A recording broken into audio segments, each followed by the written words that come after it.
Kimadi police की जानिब से मौसर क्रैक डाउन के बायस छालिया स्मगलर नित नए हरबे आजमाने लगे। एम्बुलेंस में छालिया स्मगल किए जाने का इंकशाफ। SSP किमाड़ी फैजान अली ने हब चौकी बलूचिस्तान से कराची एम्बुलेंस में छालिया स्मगल किए जाने का इंकशाफ किया है। हब रिवर रोड पर स्मगल शुदा छालिया से लोड एम्बुलेंस पकड़ी गई। पकड़ी जाने वाली एधी एम्बुलेंस से 18 बोरों में 204 किलो छालिया बरामद कर ली गई। कार्रवाई SHO थाना मौचको इंस्पेक्टर शाहिद खान ने स्टाफ के हमरा की। छालिया है सर। अच्छा, कितनी छालिया है? 18 बोरी सर। अच्छा, ये कहाँ से लेके आ रहे हो? अब चौकी से सर। अब चौकी में किससे उठाया? वसी से सर। वसी कौन है? पता नहीं कोई सर, क्या गोदाम है? वाला है। गोदाम है उसका? जी सर। कहाँ देने जा रहे हो? ये सर यहाँ लियारी की तरफ। लियारी में किसको देने जा रहे हो? शहजाद नाम का बंदा है सर उसको। कौन है वो? बोलोच।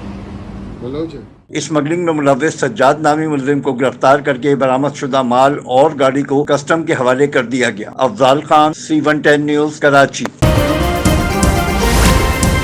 C110 न्यूज, खबर की असल खबर।